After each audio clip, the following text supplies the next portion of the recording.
Graça e paz a todos os nossos irmãos que estão conosco e aqueles que vão assistir esta live.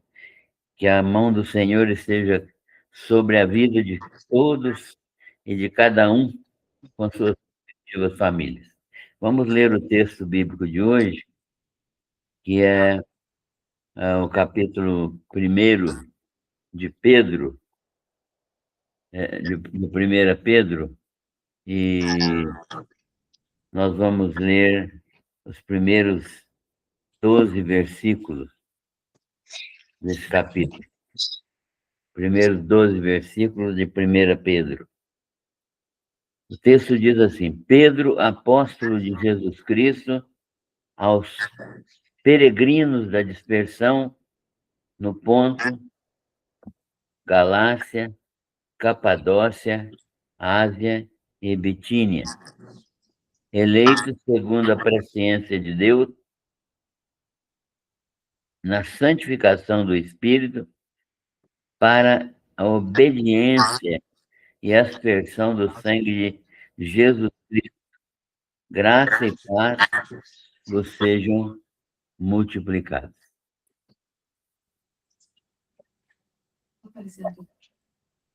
Meu nome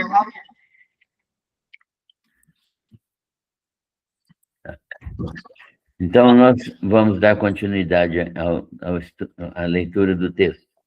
Versículo 3. Bendito seja o Deus e Pai de nosso Senhor Jesus Cristo, que segundo a sua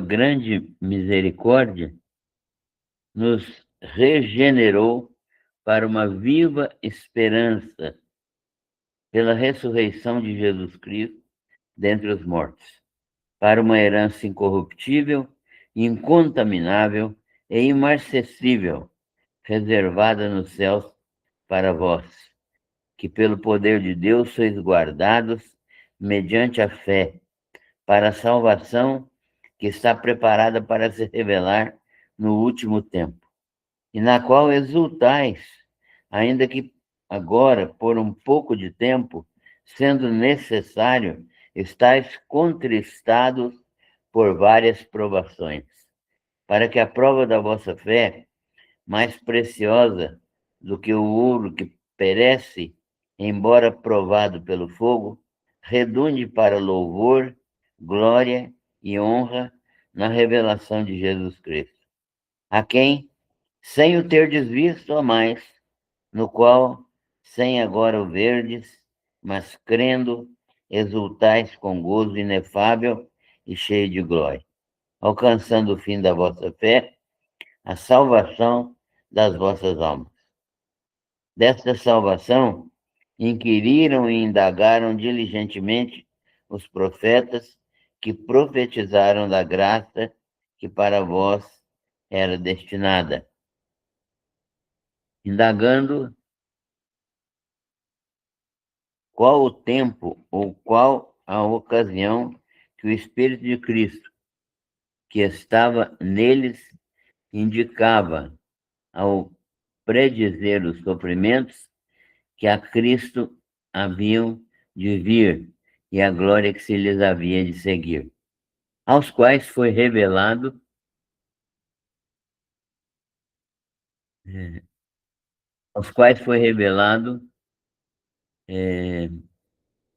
que não para si mesmos, mas para vós, eles ministravam estas coisas que agora vos foram anunciadas por aqueles que, pelo Espírito Santo, enviado do céu, vos pregaram o Evangelho, para as quais coisas os anjos bem desejam atentar. Então, nós lemos o texto de 1 Pedro, do versículo 1 ao versículo 12, para meditarmos nesta noite, nesta tarde, né? Com todo cuidado que essa palavra nos exige. Então, nós vamos orar primeiro, pedir a Deus que nos ilumine pelo Santo Espírito dele. Senhor, agradecemos-te pela tua bondade em nos preservar com vida e com saúde, gozando das tuas bênçãos, gozando, Senhor Deus, da tua misericórdia e da tua graça. Reconhecemos que o Senhor tem sido misericordioso e bondoso para conosco.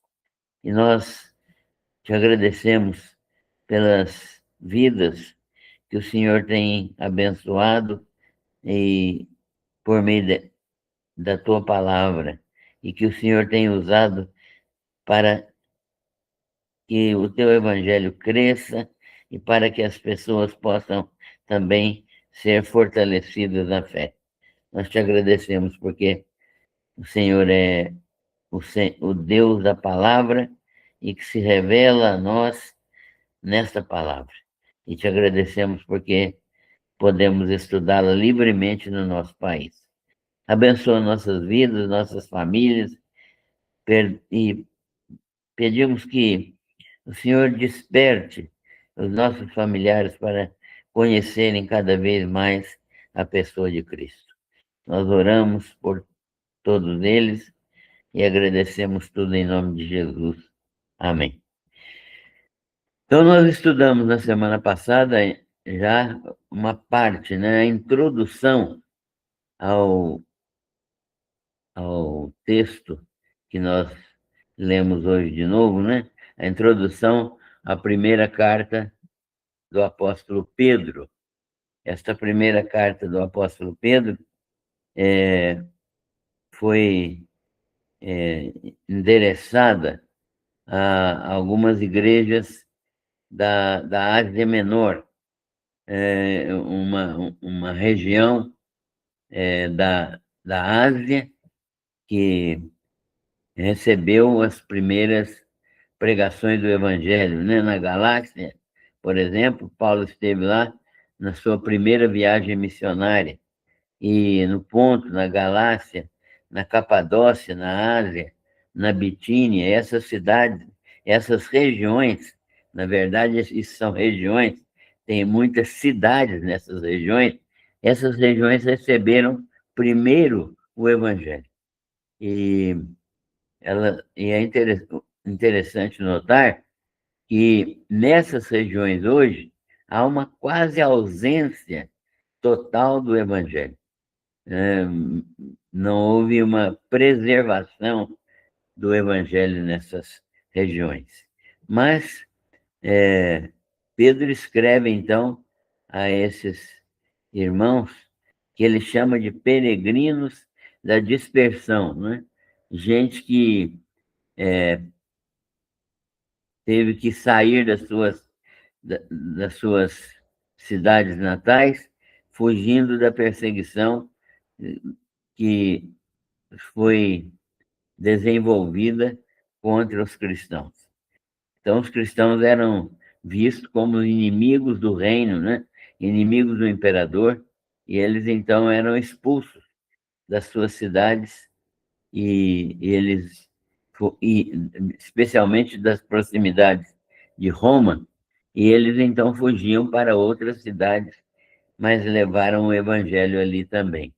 E a pregação às igrejas que Paulo tinha plantado nessa região, nessas regiões. E ali, então, as, as, a, as, a região essa que nós estamos falando, que Pedro mandou essa carta também para estimular os crentes a escaparem deste mundo da perseguição. Então, Pedro não é qualquer pessoa, né? Ele escreve Pedro, apóstolo de Jesus Cristo. Ele foi chamado especificamente por Jesus. Ele não é alguém que se auto-intitulou apóstolo de Jesus Cristo, mas ele foi convocado pelo próprio Jesus, que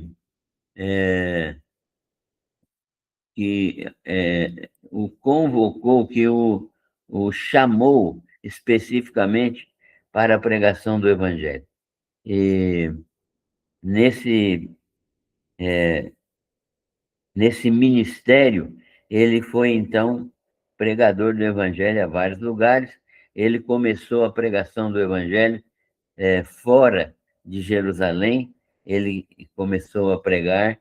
Ele era um homem de fé, um homem poderoso em fé, fez ressurreição, né? Então, esses apóstolos, como Pedro, como Paulo, como outros apóstolos, tinham uma autoridade do Senhor Jesus para realizar essas atividades, especialmente essas atividades de evangelização.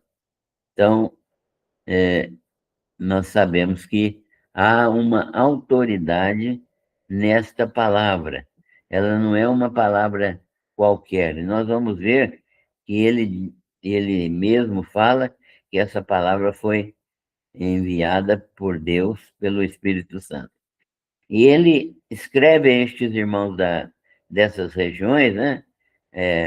Ásia, Bitínia, Capadócia, Galácia e Ponto, essas regiões aí, ele escreve chamando-os de eleitos, aqueles que foram escolhidos, alcançados pelo Evangelho, segundo a presciência de Deus, isto é, o Evangelho chegou a eles porque Deus os elegeu, os escolheu na eternidade passada e baseado em sua autoridade e soberania e também na sua presciência. Deus conhece todas as coisas, sabe de todas as coisas e ele é, ele manifesta o seu poder e manifesta a sua graça na vida dos cristãos, na vida das pessoas incrédulas, para que se tornem cristãs, né? Deus trabalha no coração daqueles que ele escolheu desde a eternidade. Então, estas pessoas, a eles é que Pedro está escrevendo aos eleitos segundo a presciência de Deus. Nós também, queridos, fomos eleitos segundo a presciência de Deus.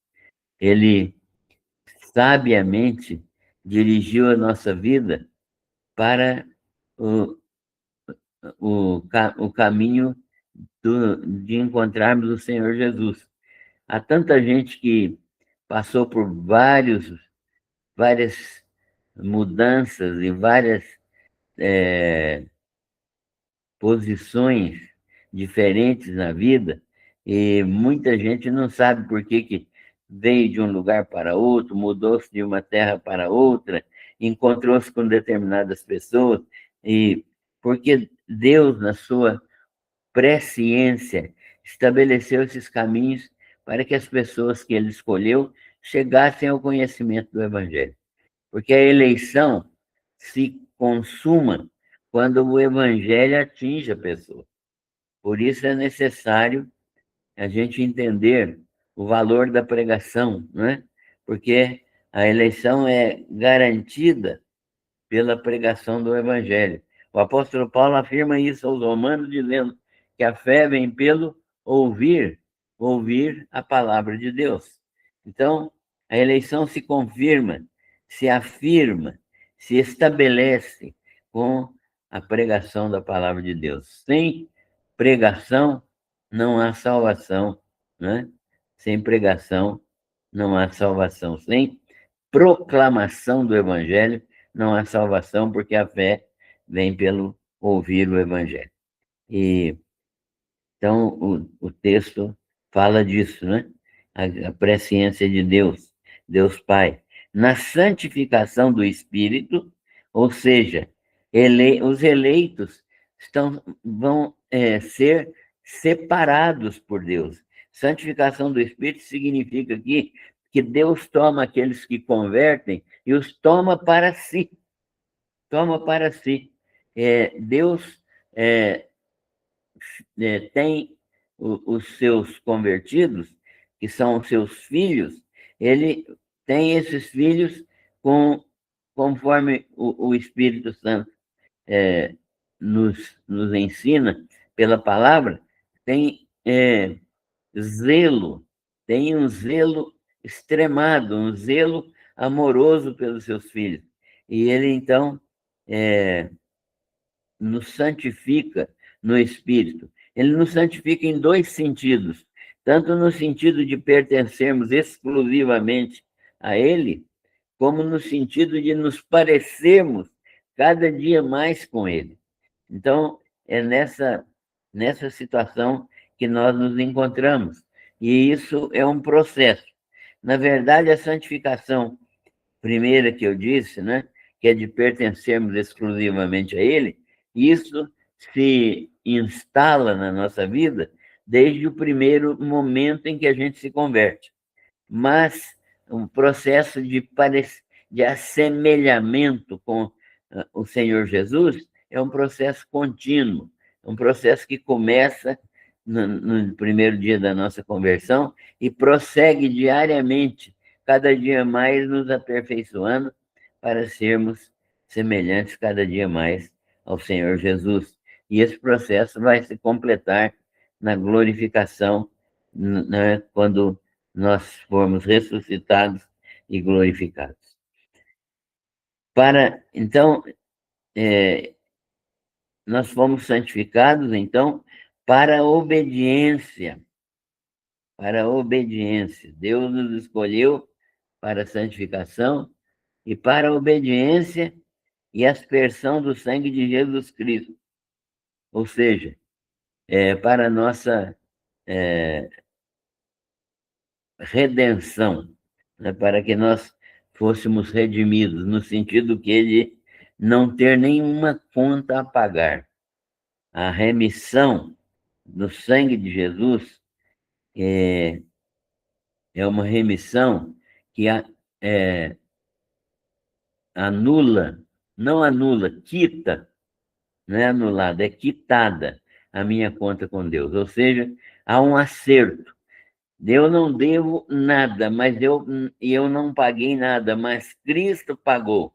É uma quitação. Porque se fosse anulação, Deus só diria que ninguém precisa pagar, mas isso não seria justo, e Deus não aceitaria isso como justiça, né? Deus é extremamente justo.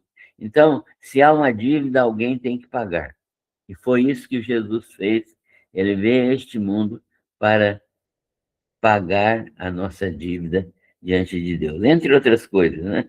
Então, essa obediência e aspersão do sangue de Jesus Cristo, graça e paz vos sejam multiplicados. Então, o apóstolo está desejando que aqueles que foram eleitos segundo a presciência de Deus, santificados no Espírito e para a obediência e aspersão do sangue de Jesus, a eles seja a paz e a graça de Deus multiplicadamente, né? Então, ele está desejando isso àqueles crentes. E ele começa, então, um período de ação de graças pela esperança da salvação. Ele está falando a um povo que está completamente envolvido com uma condição de perseguição. Imaginem, essa condição de perseguição muitas vezes levava pessoas à morte. Então, ele está falando para pessoas que estão sofrendo, mas olha a palavra dele, né? Bendito seja o Deus e Pai de nosso Senhor Jesus Cristo, né? E esses versículos aqui, antes de prosseguir, eles falam claramente da Trindade, né? Então, ele é eleito segundo a presciência de Deus, santificação do Espírito na obediência e aspersão do sangue de Jesus Cristo. A Trindade está aí bem especificada, né? Então, quando a gente tem uma heresia que está presente no meio do cristianismo, que é o unicismo. O unicismo ensina que Deus é um só, não subsiste em três pessoas, né? Ele é só uma pessoa. Ele é Deus num tempo, né? Quando ele é Jesus, ele não é Deus nem o Espírito, não existe Deus e o Espírito, e quando ele é o Espírito, não existe nem o Deus Pai, nem o Deus Filho. Isso é uma heresia antiga que ainda persiste no nosso meio hoje, né? A Igreja Tabernáculo da Fé crê isso aí. Então, nós sabemos que há uma trindade santa, que se manifesta em três pessoas, porque a Trindade manifesta-se em Pai, Filho e Espírito Santo. E essa Trindade é a Trindade que se constitui no único Deus. Não cremos em três deuses. Isso seria politeísmo. Nós cremos em um único Deus que se manifesta em três pessoas. Mas as três pessoas são todas elas Deus. Deus. Então é um único Deus em três pessoas. Tanto eles têm a mesma natureza, eles têm a mesma glória, eles têm a mesma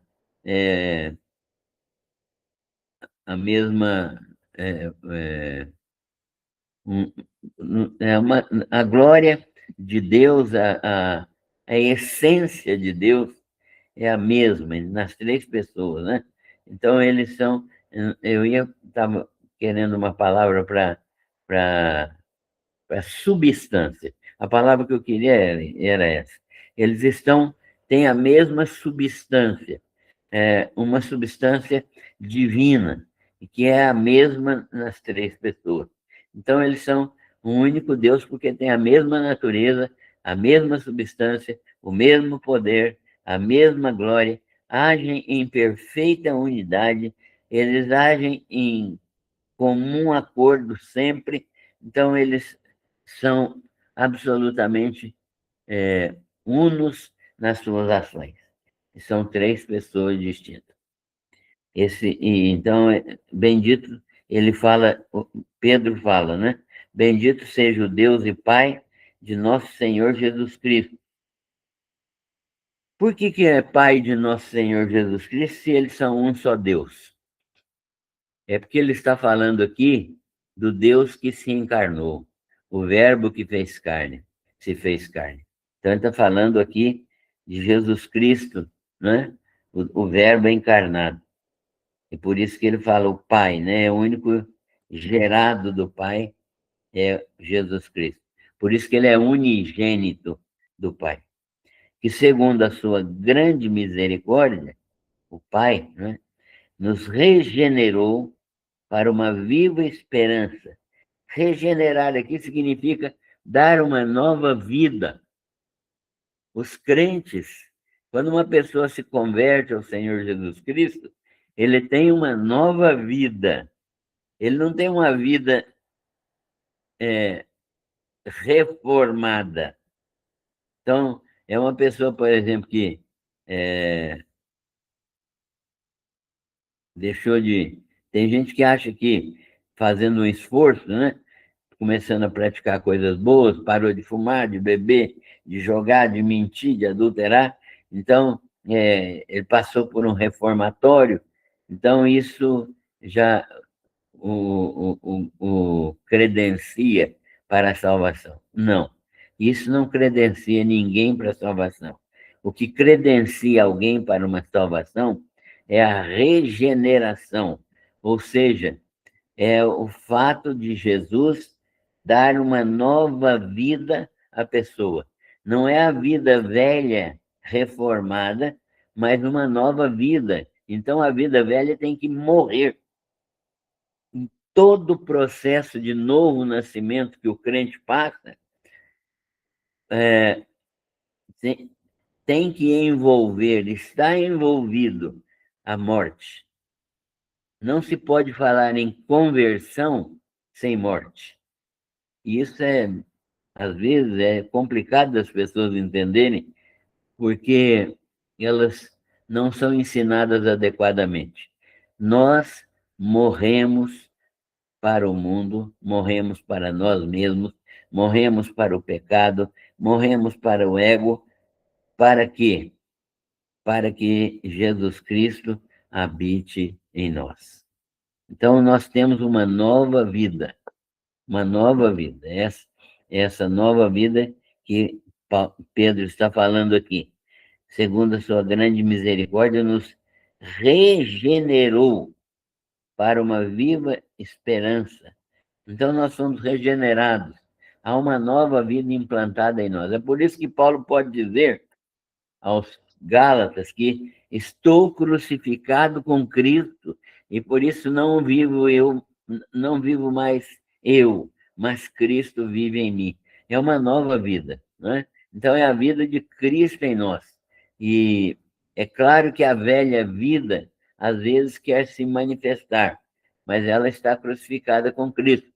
Então, na nossa carne, na nossa tendência humana e natural, ainda vai se manifestar alguma coisa daquela velha vida, né? Mas ela já está morta, ela já está morta.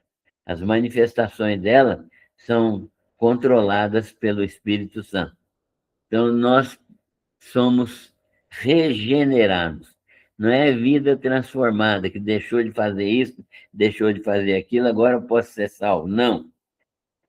Eu preciso da vida de Cristo em mim. O que nos salva de verdade é a vida de Cristo em nós. Se não tivermos a vida de Cristo em nós, não podemos ser salvos. Então, é isso que Pedro está ensinando aqui, que nós fomos regenerados, né, para uma viva esperança pela ressurreição de Jesus Cristo dentre os mortos. Por que nós podemos receber uma nova vida? Porque Jesus garantiu isso lá no túmulo vazio, né? Jesus venceu a morte.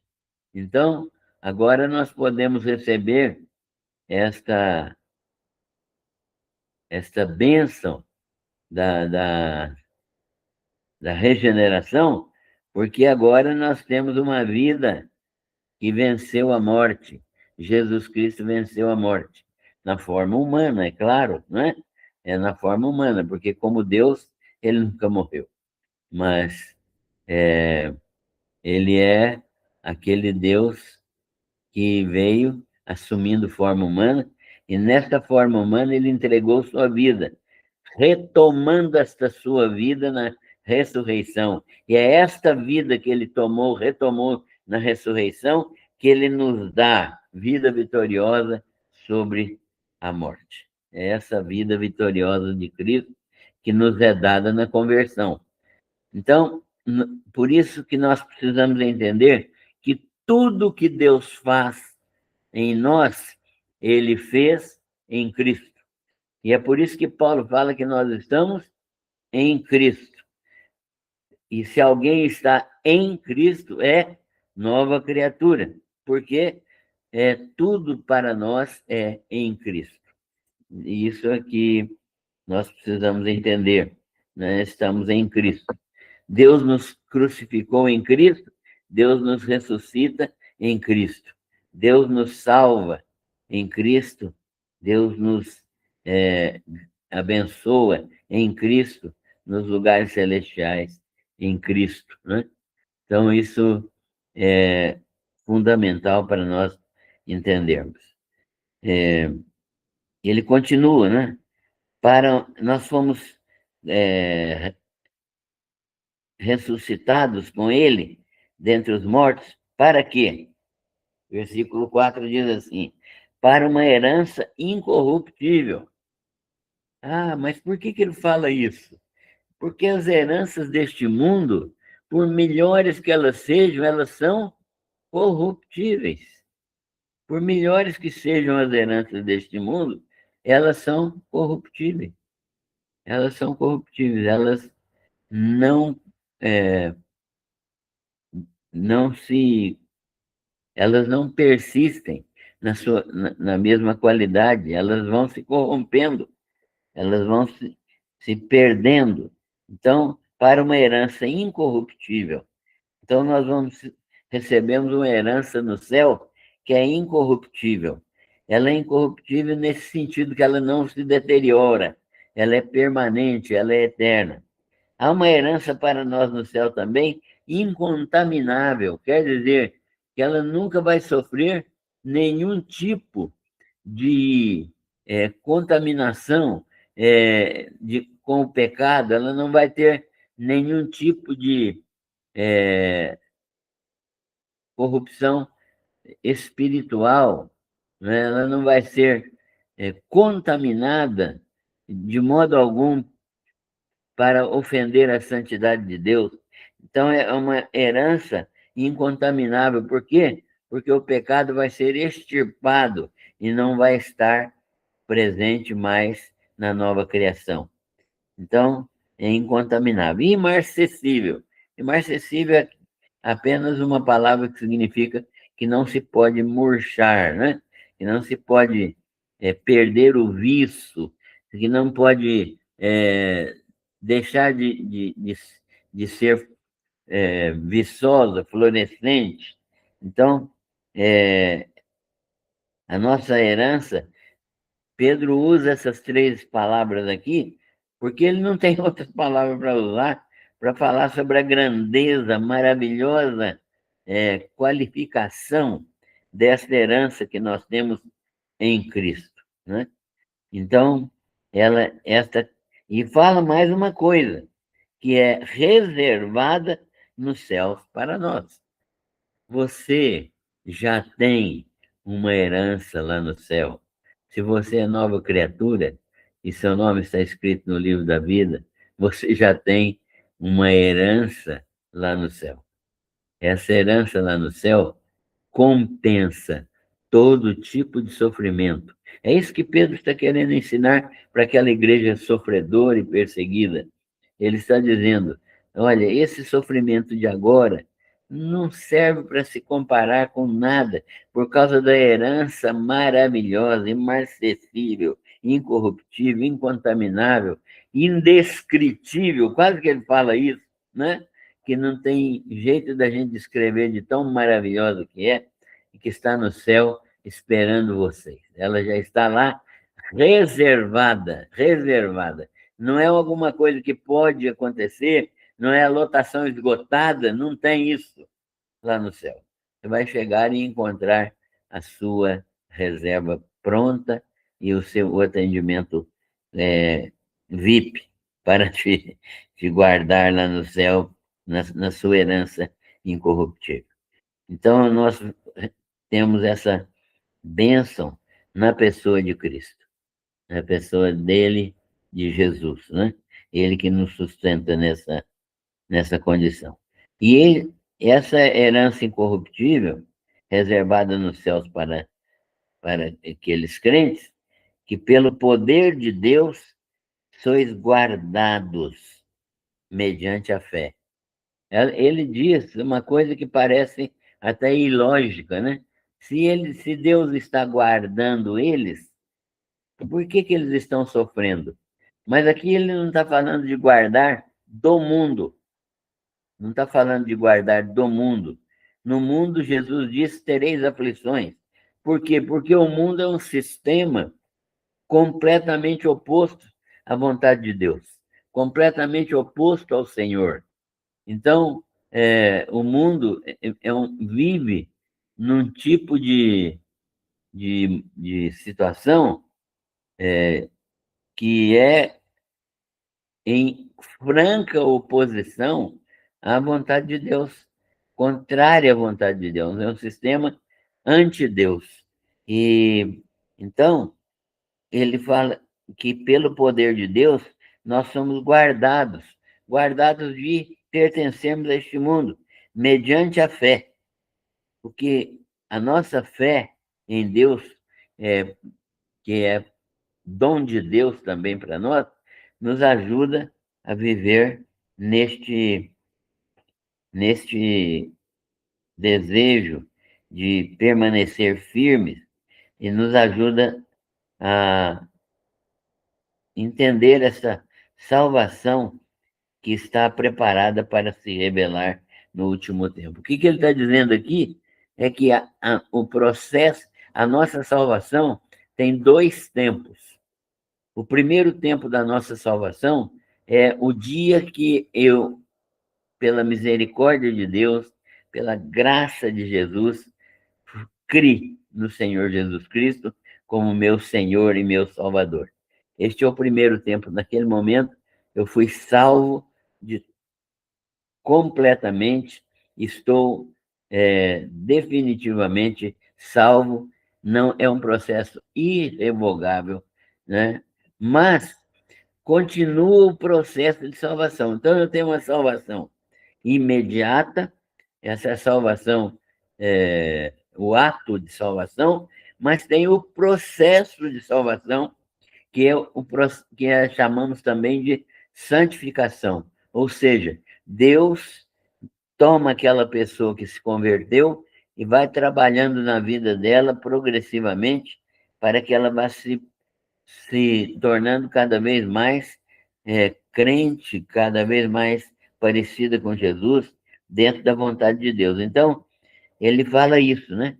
Que pelo poder de Deus sois guardados mediante a fé. Para quê? Para a salvação. Olha o que ele diz agora da salvação. Salvação que está preparada para se revelar nos últimos tempos, no último tempo. Então, ele está dizendo o seguinte, que a salvação final, que começa no dia que você creu em Jesus Cristo, e que não pode ser mudada e não pode ser perdida, ela vai terminar esse processo, vai terminar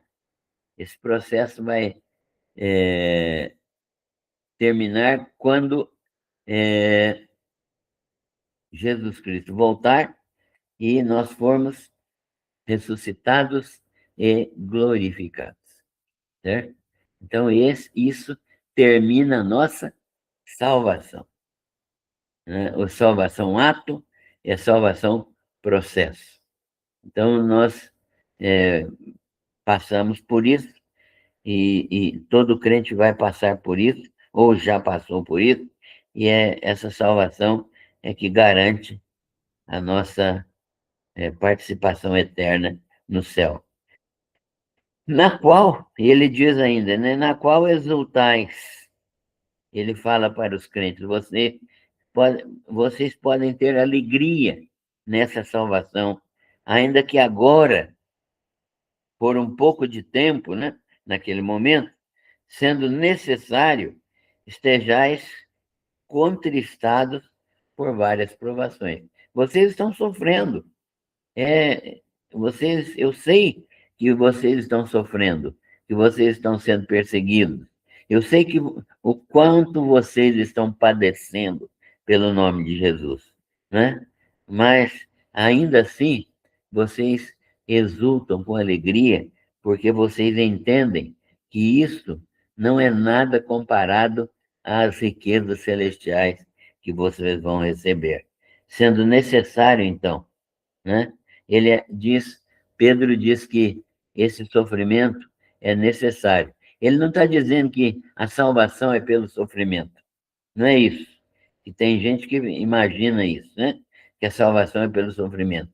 Ele está dizendo que enquanto estivermos no mundo, é necessário que nós sejamos diferentes do mundo, e isso traz sofrimento, isso traz perseguição. Então, sendo necessário que estejais contristados por várias provações, para que a prova da vossa fé, as provações, né, que vêm aí do mundo com sofrimento, as provações, para que a prova da vossa fé, mais preciosa do que o ouro que perece, a fé, né? É mais preciosa do que o ouro que perece, embora provado pelo fogo, né? O ouro, redunde para louvor, glória e honra na revelação de Jesus Cristo. Isto é, que haja uma persistência dos crentes na fé para quê? Para que ele seja, para que Jesus Cristo seja glorificado na sua segunda vinda. E a quem? Por quê? Jesus Cristo é merecedor de glória e honra, porque ele é o Deus eterno que opera a nossa salvação. E a quem e esses crentes a quem Pedro está escrevendo estavam na seguinte posição: sem terdes visto Jesus, amavam Jesus, no qual também, sem agora vê-lo, mas crendo nele, exultais com gozo inefável e cheio de glória. Essa era a situação daqueles crentes. Eles nunca tinham visto Jesus, mas criam nele. E mesmo sem vê-lo, agora, mas crendo nele, tinham alegria, mesmo uma alegria mesmo em meio ao sofrimento, um gozo inefável, quer dizer, um gozo tão maravilhoso que não se pode dizer, né? Não se pode revelar, e cheio de glória, né? Cheio de glória porque a pessoa aspira àquele céu maravilhoso que ele já descreveu ali atrás, aquela herança gloriosa que está reservada no céu para os crentes. Alcançando o fim da vossa fé. Qual é o fim da vossa fé? Não é o fim, o término, não. O fim é o objetivo. Alcançando o objetivo da vossa fé, a salvação das vossas almas. Então, o processo pelo qual estas coisas se operam na nossa vida é pela graça de Deus mediante a fé. E então, isso condiz com aquilo que Paulo fala aos Efésios, né? Pela graça sois salvos por meio da fé, e isso não vem de vós, é dom de Deus. Para que a prova da vossa fé, mais preciosa do que o ouro que perece, embora provado pelo fogo, redunde para louvor, glória e honra na revelação de Jesus, alcançando o fim da vossa fé, a salvação das vossas almas. Desta salvação, que é maravilhosa, inquiriram e indagaram diligentemente os profetas que profetizaram da graça que para vós era destinada. Então ele está dizendo que os profetas do Velho Testamento indagaram a respeito disso. Eles tinham uma leve noção, não tinham uma noção completa do que seria a salvação no Novo Testamento, né? Isso era que os profetas indagaram e perguntaram, né, para Deus, indagaram diligentemente os profetas que profetizaram da graça que para vós era destinada, né? Então, ele, indagando qual o tempo ou qual a ocasião que o Espírito de Cristo que estava neles indicava ao predizer os sofrimentos que a Cristo haviam de vir e a glória que se lhes havia de seguir. Então, os profetas tinham noção de que Jesus Cristo viria. O Espírito de Cristo que estava nos profetas indicava que Jesus Cristo viria. E eles sabiam, então, pelas orientações do Espírito Santo, que Cristo havia de vir e que a glória que seria inerente à primeira vinda de Cristo. Mas os profetas queriam conhecer mais, né? Então eles indagavam. Então, o que aconteceu? A eles, aos quais foi revelado que não para si mesmos, mas para vós, eles ministravam estas coisas que agora vos foram anunciadas por aqueles que, pelo Espírito Santo, enviado do céu, vos pregaram o Evangelho para que para as quais coisas os anjos bem desejam atentar. Tem umas coisas interessantes neste versículo. Por exemplo, essas coisas que os profetas indagaram e pesquisaram e queriam saber, indagando e inquirindo sobre essas coisas, não foram reveladas a ele totalmente.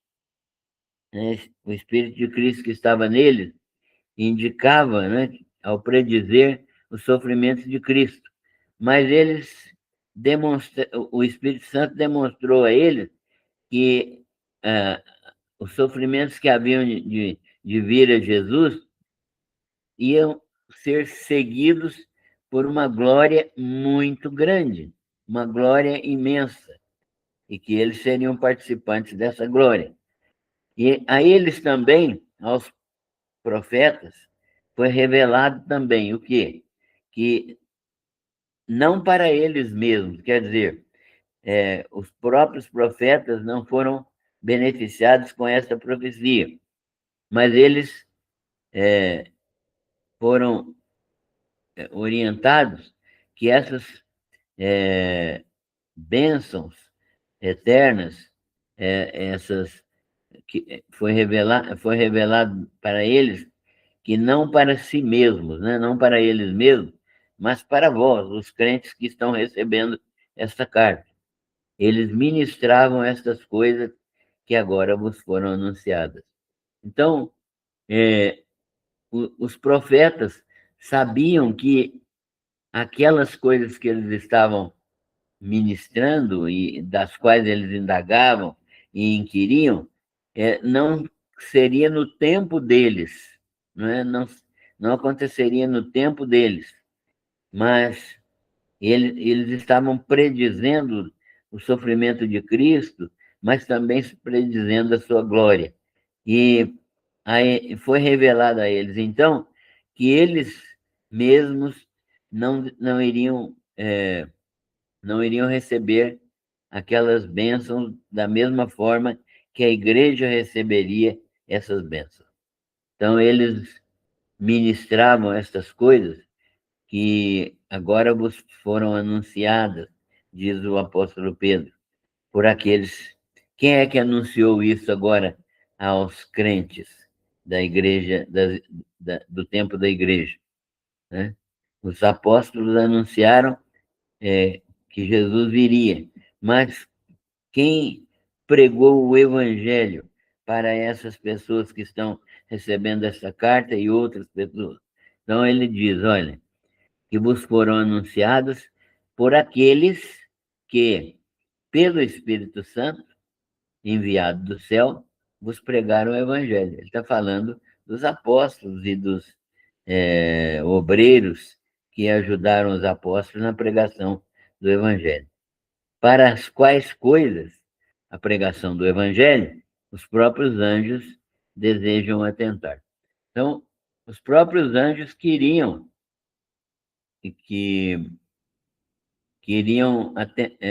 desejavam pregar esse evangelho, mas o evangelho não foi pregado pelos anjos, né?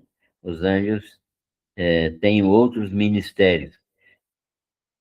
O evangelho foi pregado por homens, por seres humanos, né? E a razão simples é que anjo não não tem salvação, né? Não existe salvação de anjo. Os anjos obedientes já estão determinados a ficar permanentemente com Deus. E os anjos desobedientes que seguiram Satanás também estão determinados a ficar permanentemente em Satanás no lago de fogo. não há arrependimento de anjo, nem e anjo não conhece, nesse sentido, não conhece graça, né? Porque os anjos bons, eles nunca tiveram queda, eles não foram salvos, eles permanecem no estado em que eles foram criados. E, sendo assim, os que não permaneceram em obediência a Deus, mas seguiram Satanás, eles são anjos caídos e não há arrependimento para eles, não há situação de volta. Não, Jesus não morreu pelos anjos, Jesus morreu pelos homens. Então, esse texto fala isso, né, que os anjos do céu bem desejariam pregar o evangelho, né? Porque eles também poderiam experimentar essa bênção maravilhosa da graça de Deus, mas é, eles, Deus reservou a pregação do evangelho para os homens. Por quê? Porque os homens experimentaram e podem experimentar a graça de Deus pela fé em Cristo Jesus. Então, esse texto nos fala assim, é um texto muito rico e nos fala deste modo como os crentes devem agir com ação de graças pela esperança da salvação, né? A salvação, não que a salvação não seja, não possa ser experimentada, nem não possa ser uma realidade hoje. Não, o crente é salvo desde o dia que ele se converteu ao Senhor Jesus. Não há, não há nenhuma possibilidade daquele que crê no Senhor Jesus não ser salvo. Então, a salvação que Pedro está dizendo aqui, da esperança da salvação, é da completação da salvação, ou seja, aquele crente que é nova criatura, que se converteu ao Senhor Jesus, ele está passando neste tempo agora por provações, mas o lugar dele está no céu garantido, porque Deus vai operando nele diariamente a santificação, né? A, a sua